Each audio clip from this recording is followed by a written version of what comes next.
तो वायु और तम में समाज होता है। वायु में इस रूप का दर्शन नहीं होता, स्पष्ट दृष्ट है। उसी प्रकार से तम में स्पर्श का भाव स्पर्श दृष्ट है। लेकिन यहां पर प्रभाकर क्या कहते हैं इस विषय में? वो कहते हैं भ्रांति ज्ञान है। तम का जो ज्ञान है वो भ्रांति। जब कोई विषय सामने नहीं होता है तब सामान्य विषय रहित वृत्ति जो होती है उसमें क्या मानते हैं वो? आत्मा का, क्योंकि हर विषय के साथ उनका नियम है। अहम घटक ज्ञान होगा तो घट का प्रत्यक्ष होता है, आत्मा का प्रत्यक्ष होता है और घटक ज्ञान का प्रत्यक्ष होता है। तो ज्ञान और आत्मा विषय के साथ प्रत्यक्ष हो जाता है। अब विषय न भी हो तब क्या होगा?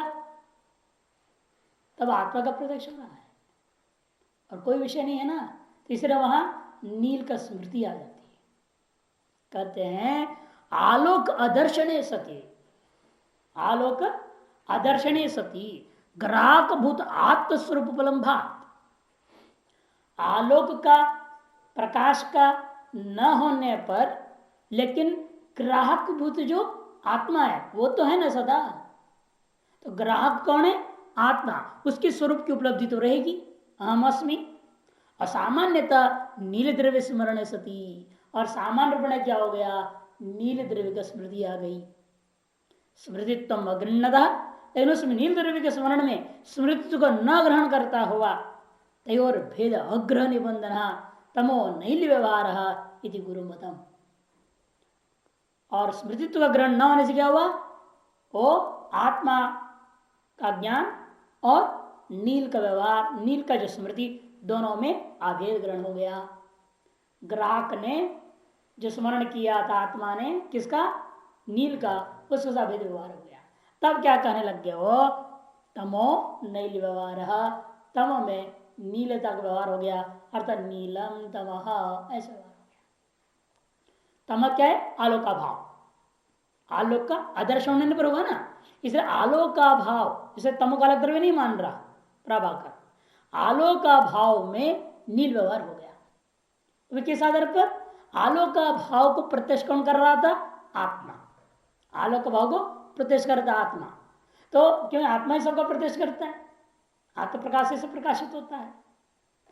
और उधर स्मृति आ गई नील का, तो इधर आत्मा ने आलोक का भाव को ग्रहण किया था, स्मृति से आ गया नील। आलोक का भाव नील का सामनाधिकरण निश्चय कर लिया आपने, नीलम तमहा, नीलम आलोक का भाव, नीलम तेजा भाव व्यवहार हो गया।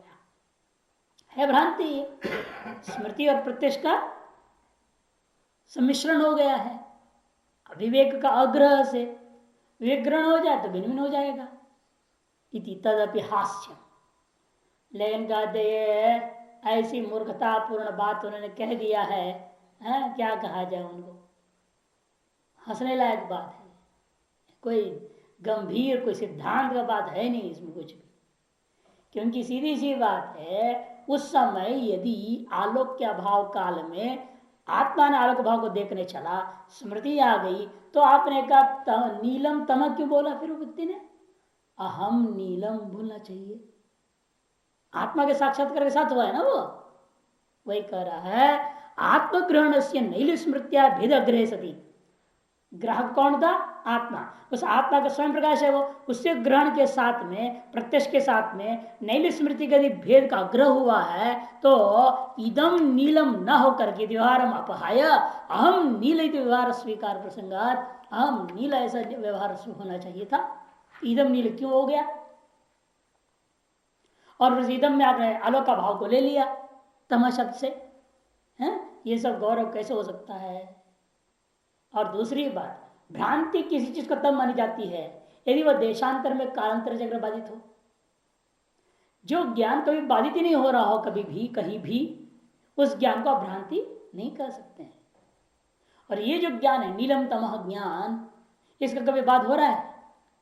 अंधकार काला है, इसका कभी बात होता है क्या? और ये निश्चय होता है अंधकार काला नहीं है। जैसे इदम रजतम पहले होता है, फिर उसका बाद हो गया नेदम रजतम, इसलिए हम इदम रजतम को भ्रांति कहते हैं। सर नीलम तमह, इसको यदि आप भ्रांति कहना चाहते हो तो फिर आप कहीं अन्यत्र कालांतर में देशांतर में ये अनुभव होना चाहिए ना, तमो नीलम न भवति। लेकिन ऐसा बाधक ज्ञान कभी उत्पन्न होता नहीं अंधकार में। देशांतरिक कालांतरे चापी अबाधित प्रत्यय भ्रांति मूलक तो कल्पना अनुपत्तिश्च। देशांतर में और कालांतर में जो अबाधित ज्ञान है, उस अबाधित प्रत्यय में अबाधित ज्ञान का भ्रांति मूलक तो कथन करना बिल्कुल उचित नहीं है। और दूसरी बात, न च तमस अचाक्षत्वे हस्तेन पीतलोचन से पटल पीतलोचन से अत्यंतांत कथम नीलम तम प्रतीति ही। पूर्व पक्ष कहता है ठीक है, आपने कहा था नेत्र मात्र ग्राही है अंधकार, चक्षु का प्रत्यक्ष का विषय है। तीन लोगों को फिर नील का ज्ञान नहीं होना चाहिए काला का अंधकार में। कौन तीन लोग? एक व्यक्ति जिसने अपने हाथ से आंख को बंद कर लिया, अब हाथ से आंख खुला अंदर और बंद कर लिया तो उसका अंधकार दिखता है, कालापन दिखता है कि नहीं दिखता है? हस्तेन पीतलोचन से एक। दूसरा पटल पीतलोचन से, आप ऐसे आंख बंद करके बैठे, अंधकार के अंदर क्या दिखता है? अंधकार दिखता है, काला काला कुछ दिखता है। आंख ऐसे बंद करके बैठोगे तो भी दिखता है। और तीसरा जात्यंत, अत्यंत मैंने जन्मत जो अंधा है उसको खत्म नीलम तम प्रति। ऐसे तीन अवस्थाओं में नीलम तम ऐसा प्रतीति कैसी हो सकती है? क्योंकि उस समय आंख सक्रिय नहीं है ना, नेत्र तो पहले दोनों पक्ष में बंद है, चाहे हाथ से बंद किया चाहे आंख से बंद कर लिया, और अंधे को भी चक्षु काम नहीं कर रहा है, तो उनको नीलम तम कैसे ज्ञान हो सकता है इन तीन लोगों को? यदि आप अंधकार को चाक्षुष का विषय मानते हो तो कहने का तात्पर्य क्या है? उन्मीलन एवं द्रष्टव्यम, आंख खोलोगा तभी तो दिखना चाहिए अंधकार में कालापन। बंद आंख हो, हाथ से बंद किया हो या स्वतः पलक बंद हो, हाँ वही ना, पटल पीत, पटल मैंने पंख, पंखुड़िया, ये जो आंख के पंखुड़िया हैं ये अपने आप जब बंद होंगे तब। और अंधे आदमी, इन तीनों का क्या है? नेत्र का उन्मीलन नहीं हुआ, नेत्र खुला हुआ नहीं है। यदि आप अंधकार को चाक्षुष कहते हो, चक्षु ज्ञान का विषय मानते हो, आंख खोलने पर ही जैसे घट दिखता है, घट को चाक्षुष क्यों मानते हैं आप? क्योंकि आंख बंद करने पर घट दिखता है इसलिए नहीं ना, आंख खोलने पर ही तो घट दिखता है, तभी तो घट को चाक्षुष कहते हो आप। तो उसी प्रकार से अंधकार को भी चाक्षुष कहना है तो आंख के खुलने पर ही उस अंधकार में कालापन दिखना चाहिए। इन तीन लोगों को आंख न खुले हुए अवस्था में कालापन अनुभव हो रहा है ना, तो कैसे? पूर्व पक्ष बहुत सुंदर है। तमश्चाक्षुष उन्मीलन सत्य द्रष्टव्यम, अतः हस्तेन पीतलोचन से पटल पीतलोचन से अत्यंत कथम निरंतम प्रतीति चेत। तब कहते जवाब पहले दो के लिए अलग और अंत के लिए अलग, तीन लोग है ना यहाँ, पहले दो के लिए एक ही जवाब है। पटल पीतलोचन से पीतलोचन से तत् आवरण छाया ग्रहणात् तम व्यवहार। पटल पीतलोचन है माने पंपड़ी अपने आप बंद हुई है, निमिलित लोचन, उन्मीलन निमीलन, उन्मीलित और निमिलित। तो निमिलित लोचन में क्या हो रहा है? वो पटल जो बंद है ना उसकी कालापन को हम देख रहे, अंधकार का नहीं देख रहे। कहते हैं पटल पीतलोचन से तत्त आवरण छाया, आवरण की जो छाया बन जाती है उस छाया को हम ग्रहण कर रहे हैं। इसी प्रकार से हाथ से बंद कर दिया तो हाथ के बंद करने से क्या, तो हाथ की छाया से पड़ जाता है, वो छाया को हम देख रहे हैं, अतः कालापन व्यवहार हो रहा है। छाया भी अंधकार का एक स्वरूप है, अंधकार का एक कार्य है छाया, उसमें तम व्यवहार हो गया और वो तम व्यवहार में भी नीलत का व्यवहार हो गया। लेकिन फिर में महत्व परिमाण कहां से है छाया में? कहते महत्व भ्रमस्तु सामीप्य दोषात, हमें बड़ा अंधकार दिख रहा है, जो लिख रहा है दिखाई देता है आपको, वो जो दिखाई देता है बड़ा अंधकार आपको महसूस होता है, आंख बंद करने पर भयंकर घोर अंधकार विशाल दिखता है, वो विशालता आपकी भ्रांति है। भ्रांति का कारण क्या है? सामीप्य रूपा दोष है। अत्यंत समीप में एक छोटा सा चीज भी आ जाए ना बहुत बड़ा दिखता है। सांख्य कारिका में गिनाया है, शायद 9वीं कारिका है, जो वस्तु हमें अनुभव में क्यों नहीं आता है, कई चीज अति सामीप्यात दूराच, अत्यंत दूर है तो भ्रांति हो जाती है। अब सूर्य एक थाली बराबर दिखता है, छोटा सा। चंद्रमा है, एक प्लेट है, दूरा, जब इससे बड़ा है, पृथ्वी से बड़ा है।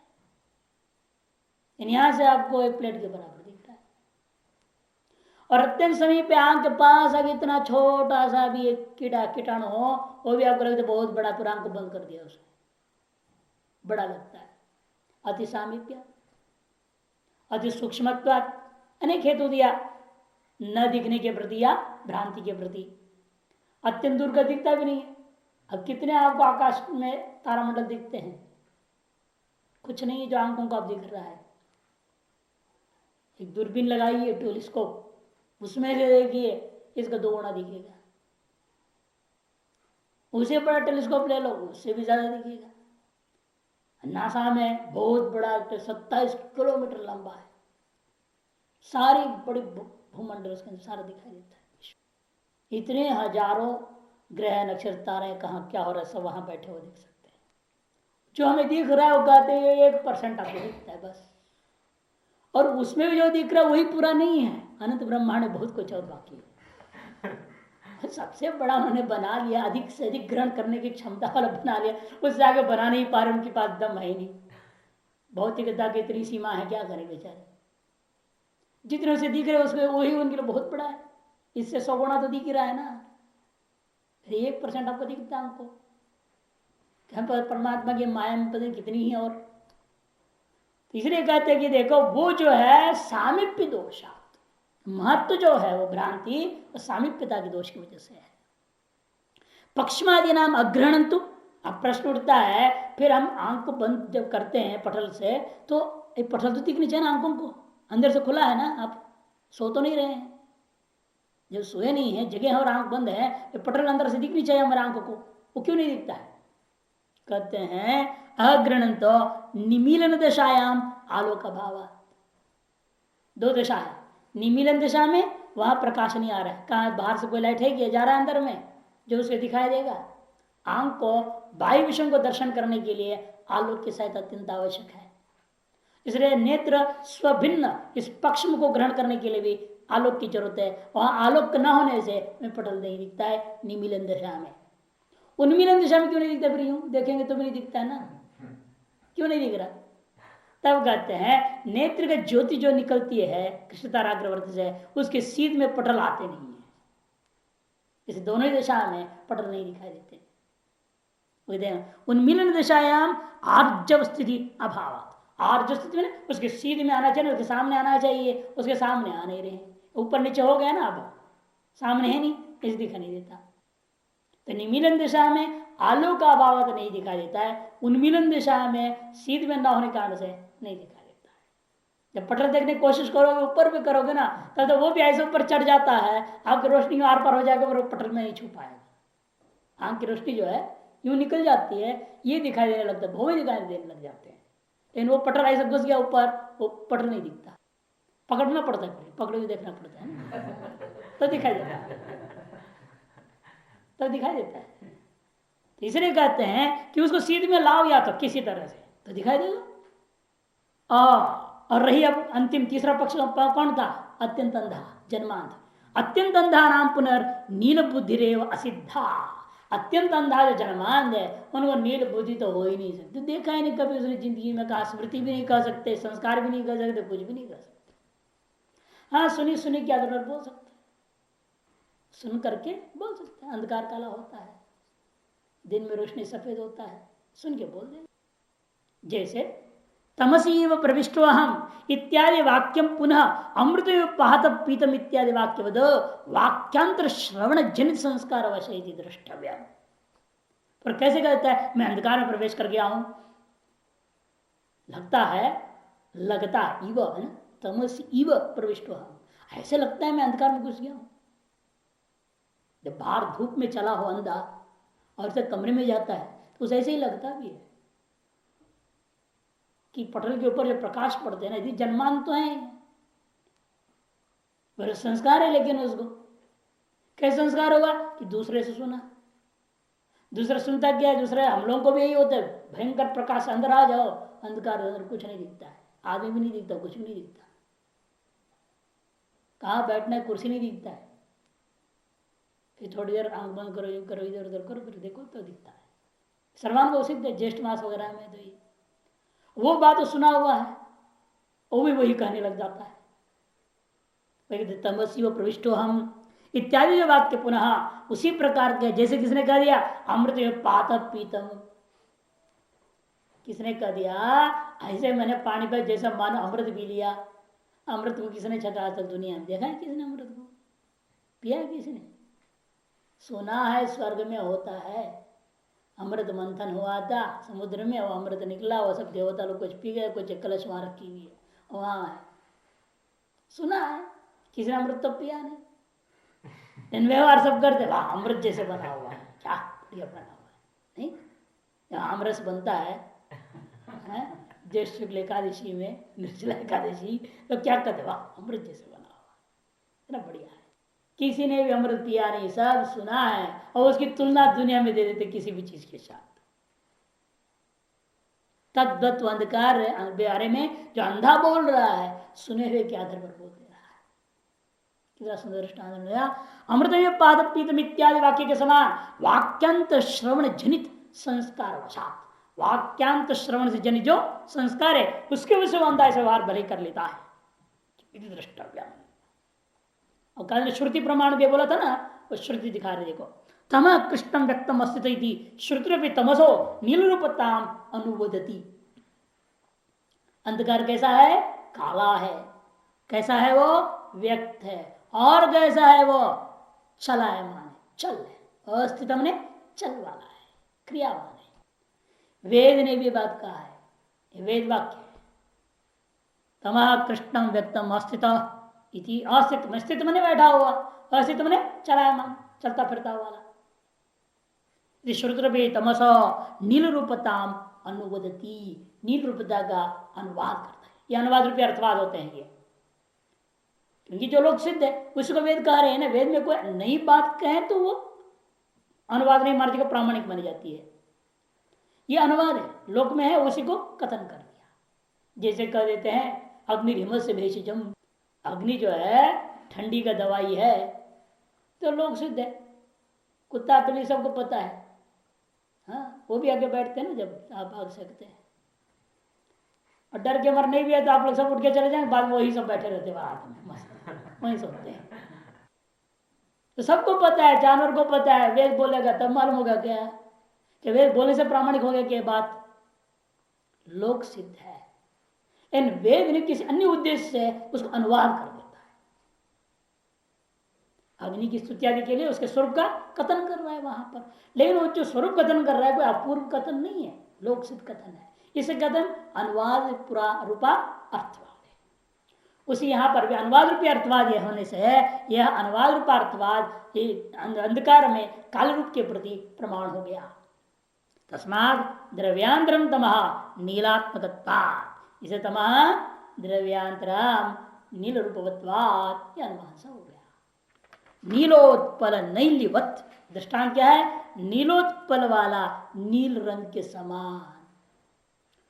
पृथ्वी गुणस्तम कौमारिलेषु केचिन मानरत्नावलिकारादय प्राहु। कुछ लोगों का कहना है ये अंधकार को पृथ्वी का ही कार्य मान लो। अंधकार क्या है? पृथ्वी का ही कार्य, मैंने पृथ्वी की छाया जैसे बन जाता रात में। रात में जो अंधकार क्यों हुआ है? सूर्य जब नीचे चला जाता है, घूम रहा है ना, ये भी घूम रहा है, जब घूम घूम पीठ इसका लग गया तो इधर जो कालापन जो दिख रहा है हमको अंधकार करके, वो पृथ्वी की छाया है। सूर्य नीचे चला गया, नीचे गया तो क्या होगा? इसकी छाया वहां पड़ेगी। जैसे आप प्रकाश के सामने खड़े हो क्या होगा? आपकी छाया आपके सामने होता है तो पीछे होता है? सामने होता है। सामने प्रकाश है, आप प्रकाश के सामने खड़े हैं तो आपकी छाया सामने होगा कि पीछे होगा? तो फिर जैसे पृथ्वी का उस तरफ हो गया ना सूर्य, तो इसलिए उसके पीछे इधर क्या पड़ गया? छाया पड़ गया। पृथ्वी के पीठ में है सूर्य भी, तो पृथ्वी के सामने छाया गई। और जब पृथ्वी के सामने सूर्य होगा तो पृथ्वी के पीछे छाया पड़ेगा, या नहीं? अभी तो सामने है सूर्य पृथ्वी के, इसलिए अब छाया नहीं दिख रही, अंधकार नहीं दिख रहा। और जब पृथ्वी के पीठ में चला जाएगा सूर्य, तब इधर छाया दिखाई देगा। वो छाया ही वास्तव में हम लोग अंधकार मान लेते हैं। ऐसा भी कुछ लोगों ने, कुमार भट्ट के ही अनुयायी लोगों ने, अपने ही बड़े छोटे भाई को ही कह दिया है। पृथ्वी गुण स्तमयति, पृथ्वी का गुण है अंधकार। ऐसा कौमारिलुषेव केचिन, कौन है वो? मानव रत्नावली नाम ग्रंथ लिखने वाले जो, तो उन्होंने जो है महान विद्वान पुरुष ने ये बात कहा है प्राहु। अतः उसका हम खंडन नहीं करते। जो उन्होंने कहा है, वो भी कुमार भट्ट के मत का खंडन कर रहे हैं, हम भी कुमार भट्ट के अनुयायी लोग हैं, तो वो भी कह रहे तो कोई ना कोई आधार उसने भी कहीं मिला होगा उसको, इसलिए उसके बाद हम खंडन नहीं करते। तदपि अनुमन्याम है। उस पक्ष में क्या हो जाएगा? द्रव्य 11 नहीं रहेगा, फिर अब 10 हो जाएगा। अतः स्तमो द्रव्यम गुणोवा, पृथ्वी का गुण मान लिया हमने उसको, या तो पृथ्वी का गुण मान लो या पृथक द्रव्य मानो। पृथक द्रव्य मानेंगे तो हमारा द्रव्य 11 है, तमक वाला द्रव्य नहीं माना, किंतु पृथ्वी का गुण मान लेते हो, गुण कोटि में चला गया। गुण पक्ष है दश द्रव्यानि, इसे लिख देते साफ साफ। जिस पक्ष में आप अंधकार को पृथ्वी का छाया रूपा गुण विशेष मान लोगे, तब तो क्या मानना है उसको? हमारा द्रव्य कितना हो जाएगा? 10 हो जाएगा, कि गुण कोटि में चला गया। केवल पृथ्वी की छाया नहीं है, समस्त पार्थिव कार्यों की छाया। अब आंख पटल बंद कर दे, इसकी छाया पड़ गया, कि सब सामने प्रकाश है, इसको बंद किया, अब इसकी छाया भीतर में दिखती है हमको। हर चीज की छाया हो सकती है ना, और पार्थिव कार्यों की छाया होती है। जल में से प्रकाश आर पार हो जाएगा, छाया नहीं पड़ेगा, और जल की जो किंचित छाया दिखती भी है वो पार्थिव कणों के कारण से दिखता है। अग्नि की छाया दिखता है तो पार्थिव कणों के कारण से दिखता है, वो तो भास्वर शुक्ल है, वहां कहां से छाया पड़नी है। लेकिन दिखाई दे रहा है तो वो पृथ्वी के अवस्टंभ के कारण से, कि पृथ्वी का ही गुण है छाया प्राप्ति होना, दूसरे में नहीं हो सकता। एतानि पंच अवयवी द्रव्यानि, एतानि पंच अवयवी द्रव्यानि, ये जो 5 द्रव्य आपने पढ़ा, यही 5 द्रव्य अवयवी द्रव्य होते हैं। कौन 5?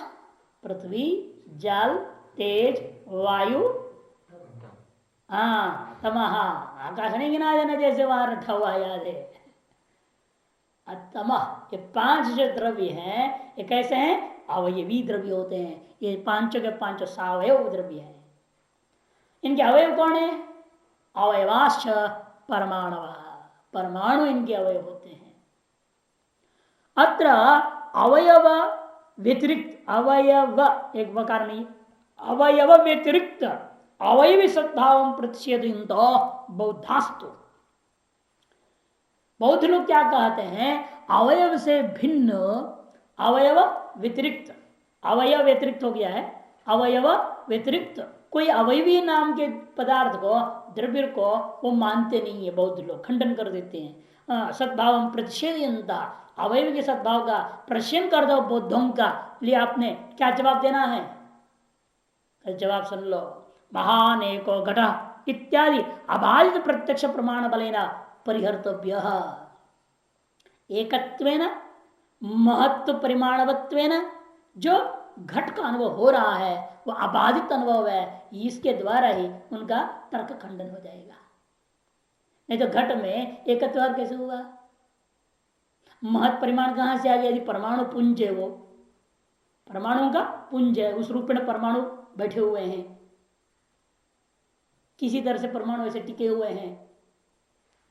ऐसे ऐसा था तो अनेक घटा होनी चाहिए, एक घटा नहीं। एकत्व तो अनुभव हो रहा है, और परिमाण भी, परमाणु का परिमाण नहीं हो रहा है क्या? आपका अनुभव हो रहा है, महत्व परिमाण अनुभव हो रहा है। ये महत्व परिमाण विशिष्ट, एकत्व संख्या विशिष्ट जो घट का सर्वानुभव सिद्ध है, वो अनुभव के आधार पर ही आप बौद्धों के मत को खंडन कर देना है। इत्यादि अबाधित प्रत्यक्ष, क्योंकि इस प्रत्यक्ष प्रमाण का कहीं बाद भी नहीं होता है ना कभी। नायम एको घटा करके होता है, बोध होता है कभी? नायम मत परिमाण विशिष्ट इदंत भ्रांति ही, ऐसा कभी उसका बाध नहीं होता। अबाधित प्रत्यक्ष प्रमाण के बल के आधार पर बौद्धों के शंका का समाधान कर लेना चाहिए। न्याय मंजरी जयंत भट्ट कृत, देखो नीचे श्लोक दे रहे, दृढ़ चेत प्रमाणेन बाधारहितात्मना गृहीत एवावयवी किमेभिर्बालवल्गितैः। बालवल्गितैः, बाल मने मूढ़, मूढ़ों के द्वारा जो है बकबक किया जा रहा है बौद्ध लोग, उनके जो कथित उस बात पर क्या ध्यान देना, जबकि अवयवी जो है ना बाधा रहित आत्मना, बाधा रहित रूप से सब का अनुभव का विषय बन रहा है, इसलिए जो है दृढ़ बल प्रमाण है वो अनुभव, उसको मानना पड़ेगा। अत्र तार्किका, इस विषय में तार्किकों का कहना है असमदादि नाम अनुमानिक गम्यान योगी नाम प्रत्यक्ष उपलक्ष्यांश कांश्चन पदार्थ विशेषान परमाणुन आद्रियन्ते। तार्किक लोग परमाणु किसको कहते हैं, लेकिन हमारे में और उनमें में अंतर है। हम परमाणु किसको मानते हैं, जो रंध्र में दिख रहा है, प्रकाश के बीच में जो कण दिखते हैं उसी कण को हम परमाणु कह देंगे, उससे हमारी व्यवस्था चल जाती है। और नहीं एक लोग क्या बोलते, वो त्रसरेणु है। वो क्या है, त्रसरेणु, उसको तोड़ो, तोड़ा नहीं आज तक किसी ने, उसको तोड़ो बोलते हैं। तोड़ने पर उसको बांध लेंगे, दो हो जाता है। जब दो हो जाएगा तो दुणुक कहेंगे उसको, दो है ना, इसे दो है संख्या है, इसे दुणुक कह देंगे। और दुणुक को भी तोड़ो, द्वित्व को भी काट तोड़ दो, तृत्व को तोड़ा तो दो संख्या आई, द्वित्व को तोड़ा तो एक संख्या परमाणु आता है। वो परमाणु है, वो अदृश्य है, हम लोगों के लिए ऐसे कहते हैं, अनमेय है।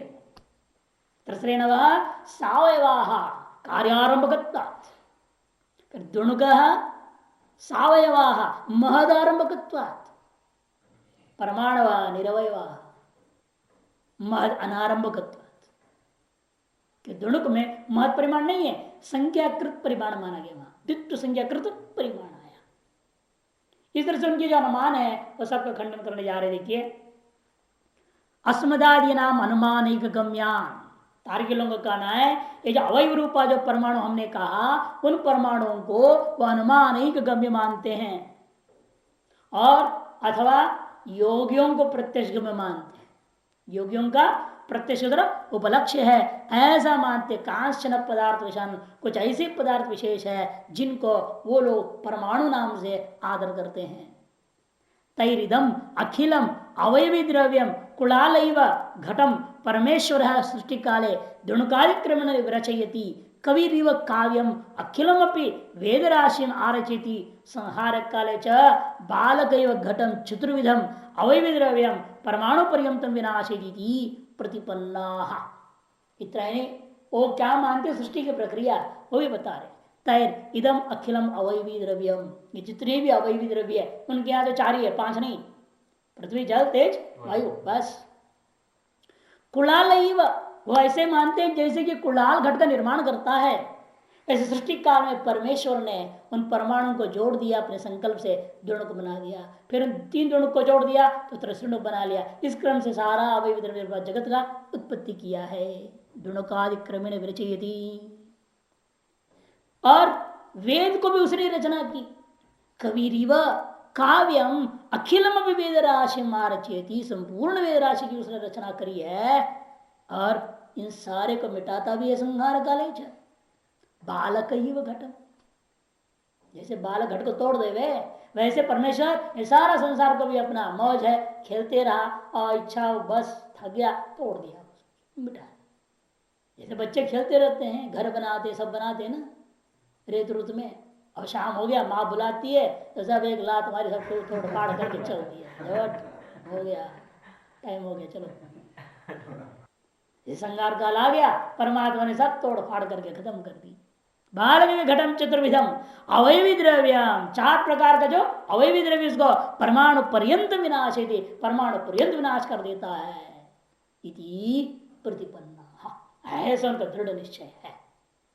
लेकिन हम लोग क्या मानते हैं, ये तो उनकी बात कह दी, फिर अपनी बात कहने का श्लोक लाते पर जालरंध्र विसरद रवि तेजो जाल भासुर पदार्थ विशेषान अल्पकान इह पुनः परमाणु कल्पयन्ति कुमारिल शिष्या। जालरंध्र विसरत, जाल जो लगा हुआ है खिड़की वगैरह में, उसके छिद्रों के माध्यम से अंदर में प्रसरित होता हुआ रवि तेजो, रवि के सूर्य के किरणों के जाल भास्वर पदार्थ विशेषान, उसके जाल के बीच में जाल भास्वर रश्मियों का भी एक जाल सा बन रहा है भीतर आकर के, उसके प्रकाश के बीच में दिखाई देता हुआ जो पदार्थ विशेष है, जो कण विशेष हैं, अल्पकान छोटे से क्षुद्र है, वैसे आंख से दिखते नहीं है, उस विशिष्ट प्रकाश में ही दिखाई देते हैं। वो पुनः परमाणुन कल्पयंती, उसी को हम लोग अपने दर्शन में यह अपने कुमार मत में परमाणु नाम से कुमार शिष्य लोग मानते हैं। तद अतिरिक्त प्रमाणाभावाद अनुपयोगाच्च तदृत कल्पनस्य, और दूसरी बात उसके अतिरिक्त कोई सूक्ष्म, उससे भी सूक्ष्म अगर कल्पना कर रहे हो, उससे कल्पना करने में कोई वास्तव प्रमाण नहीं है। जो अनुमान आदि दो खंडन में कर दूंगा प्रमाणाभावात। और सृष्टि की रचना की जो कथन करने के लिए प्रयास जो आप कर रहे हो, इसमें उससे सूक्ष्म मानने की कोई प्रयोजन भी नहीं दिखता है। अनुपयोगा तदृत कल्पनस्य, इससे अतिरिक्त कोई अन्य चीज कल्पना करने कोई प्रयोजन भी हमें नहीं दिखाई देता है। क्योंकि सबसे बड़ा बात है इनके यहाँ मीमांसकों का, संसार अनादि है, अनंत है, न इसकी सृष्टि हुई है न इसका प्रलय होगा, अनादि अनंत है। अतः प्रश्न नहीं उठता है परमाणु से दृढ़ बनाया, दृढ़ से त्रिसरणु बनाया, लफड़ा ही नहीं है। न बच्चे समान खेल के नष्ट कर देगा, हम उस तरह कोई परमेश्वर को मानते ही नहीं। जिस प्रकार के ईश्वर को हम मानते हैं वो अलग ही है ना, वो इस तरह का काम करता नहीं हो। बच्चों का जैसे खेलता नहीं, बच्चे तो मूड होते हैं वो वैसे करते हैं, और सर्वज्ञ भी ऐसे करने लग जाए, फिर बच्चे में सर्वज्ञ में अंदर क्या रह गया, सर्वज्ञ में और बालक में अंदर गया, बालक को दृष्टांत बना दिए, ये ठीक नहीं है। सर्वज्ञ तो सर्वज्ञ है, वो ऐसे काम करता नहीं है, वो सृष्टि निरंतर चलने देता है, उसको क्या बिगड़ रहा है, वो क्यों संहार करने जाएगा। यूं ही कर्म के चक्कर में अपने आप मर रहे जी रहे हैं, इनके अकाउंट मेंटेन करने वालों को भी बना रखा है, उसको क्या परेशानी हो रही है, क्यों संहार करने जाएगा। प्रलय की जरूरत क्या है, प्रलय की कल्पना ही जरूरत है। मीमांसक कहते हैं प्रलय की कल्पना बेकार है। फिर वो प्रलय मानने से उनकी समस्या खड़ी हुई ना, ईश्वर ने वेद को बनाया, हमारे तो वेद नित्य, इसलिए झंझट ही खत्म। संसार नित्य, वेद नित्य, नवेद बनाने वाले की जरूरत है हमको, इसलिए हर प्रलय के बाद नई सृष्टि होगी, उस वेद कौन लाएगा, कहां से आएगा। इससे अच्छा है कि वेद भी नित्य है, अपौरुष है, संसार भी नित्य है, अपौरुष है। और जो दिख रही अवयव भाव जो हमारे अनुभव सिद्ध हो रहा है, उसके लिए एक जिसको लोग त्रसरण कहते हैं, उसी को परमाणु मानने से भी काम चल जाएगा। इसे उसका भी अवयव उसका भी अवयव कर गया, कल्पना करने का कोई प्रयोजन नहीं है। अस्तित्व प्रमाण तब आ गया ना, नहीं आएगा है, कैसे कहते हो, उससे भिन्न उसको हम नाम रखते त्रसरेणु, उससे भिन्न हमारे पास दृढ़ और परमाणु का होने में प्रमाण विद्यमान है। वातायनात्मकत पदार्थ अवयवी मध्यम महत्वात् घटवत, देखो वातायन के आतप में विद्यमान जो पदार्थ है वो पक्ष कैसा है, वो भी अवयवी है, परमाणु नहीं है वो। क्यों, मध्यम महत्व परिमाण वाला होने से घट के समान ये कर देता है। चक्षुष का भी चक्षु ठीक है, विशिष्ट प्रकाश में दिख रहा है, आंख से तो दिख रहा है ना, इसे मध्यम महत्व परिमाण वाला मानो उसको। इत्यनुमान न तस्य स्वन्यून परिमाण आरंभक सिद्धि ही, इसे स्पष्ट होता है तस्य वह अपने से भी न्यून परिमाण वाले के द्वारा आरब्ध है, ऐसे सिद्ध हो जाता है। न च महत्व असिद्धम, और जब महत्व परिमाण असिद्ध है ये मत कहो, दृश्य द्रव्यत्व तो ना घटाधिवत्व महत्व समर्थनात्, क्योंकि वो कैसा है, महत्व परिमाण वाला है, दृष्ट द्रव्यत्वात् घटवत्, चक्षु दृष्ट द्रव्यत्वा हेतु है वगैरह, दृष्ट दृश्य द्रव्य हेतु के द्वारा, दृश्य या दृष्ट द्रव्य भी कह दो, दृश्य द्रव्य भी कहो, बात एक ही चीज है। चक्षु के द्वारा दृश्यभूता जो द्रव्य होने से, या चक्षु के द्वारा दृष्ट जो द्रव्य होने से हेतु दे दो। इस घट में जैसा महत्व परिमाण है वैसे वो जाल और अंदरस्थ कणों में भी महत्व परिमाण सिद्ध हो जाएगा। तद अतिरिक्त प्रमाण सिद्ध है, इसलिए उसे भिन्न हमारे पास दृढ़कालिक होने में ये दो अनुमान ही प्रमाण बन जाते हैं। इति चेत मैवाम, कदे समस्या है, आपसे हम पूछेंगे एक घड़ा है, दूसरी घड़ा है, तीसरी घड़ा है, चौथी घड़ा है, ये भी मध्यम महत्व परिमाण करते हो, जो 2 फुट वाला है, 2.25 फुट वाले को भी मध्यम महत्व परिमाण करते हो, 10 फुट रहेगा तो मध्यम महत्व परिमाण है, पहाड़ है इतना ऊंचा वो भी कितना है, मध्यम महत्व परिमाण है। परम महत्व कौन, आकाश, आपके यहां 3 ही है ना, परम महत्व एक तो, और यह तो पारिमांडल परमाणु वाला, और बीच में जितने भी सब का ना मध्यम महत्व परिमाण रख दिया। इसका मध्यम महत्व परिमाण तो सापेक्ष वस्तु है। किसको मध्यम महत्व कहेंगे? 10 फुट को कहेंगे, 100 फुट को कहेंगे, 500 फुट को कहेंगे, 1000 फुट को कहेंगे, कितने लंबे चौड़े को कहेंगे मध्यम महत्व परिमाण? कोई नियत तो है नहीं। जब नियत नहीं है का मतलब क्या? आपके मतानुसार मध्यम महत्व परिमाण सापेक्ष वस्तु है, आपेक्षिक है और आपकी कल्पना का अधीन है। वो इसलिए जो अपेक्षिक होता है कल्पना है। जैसे हम लोग अपने आपस में क्या मानते हैं? हम आपको और आप हमें माने 5 फुट के मान लेंगे, और हाथी हमें देखता है तो कहते नहीं 15 फुट का है। क्यों? हाथी की आंख कैसे बना दिया भगवान ने? वो 3 गुना दिखता है, हर चीज उसको 3 गुना लंबा छोटा दिखता है। क्या करें? उसके आंख को ऐसे बना दिया भगवान ने। तो इसी तरह से हर जीवों के आंकों की क्षमता अलग अलग है। अपेक्षा का अधीन हुआ ना 5 फुट के ना 15 फुट के हैं। इसका मतलब क्या है? आप 5 फुट के भी नहीं है कि आप अपने हिसाब से 5 फुट कह रहे हो, उसके हिसाब से 15 है। वो सही है कि आप सही है, क्या पता? ये मानेंगे दोनों सही नहीं है, ये तो कहना पड़ेगा दोनों सही नहीं है। क्यों? जला में राख होता तो कितना फुट का हो जाते हो आप? जब जो है आपका बेटा लाया उठाएगा, है देखो हमारे पिताजी इतने में है, बस एक डिब्बे के अंदर आ गए, इतना सा राख हमें हो गए ना। ये पिताजी बोल के ले जाते हैं ना वो लोग। तो कौन सा सही है आप? इसलिए आपेक्षिक चीज है ये सब। कहते हैं आपेक्षिक ही पदार्था नाम महत्व अल्पत्व। पदार्थ के अंदर जो महत्व और अल्पत्व आदि चीजें हैं ये आपेक्षिक है। यदि एक तस्मादपि न्यून परिमाण कश्चित प्रत्यक्ष उपलब्धता तरी महान एवं। यदि इससे भी न्यून परिमाण वाला कोई है प्रत्यक्ष उपलब्ध तरी महान एवं, तब इसको भी महान कहा हो गया। तब उसको भी क्या कहेंगे? महान कह देंगे ना आप, क्योंकि व्यवहार में यही होता है कि उसको भी महान कहना पड़ जाता है। व्यवहार में ही होता है। आप एक चीज को देखा, अब उससे भी आपको लगा कोई न्यून है, तब क्या कहोगे? जिसको पहले न्यून कहे थे, छोटा कहे थे, वह आपके लिए क्या हो जाएगा? बड़ा हो जाएगा। अब यही सबसे लंबा आदमी गांव में, इससे नए में दूसरा आ गया कोई, उससे 2 इंच और बड़ा था, अब क्या कहेंगे आप? नहीं, ये भी छोटा ही है। जो बड़ा था वो छोटा हो गया, जो छोटा था वो बड़ा हो जाएगा, उसे भी छोटा कोई आ जाता। ये कौन छोटा कौन बड़ा है?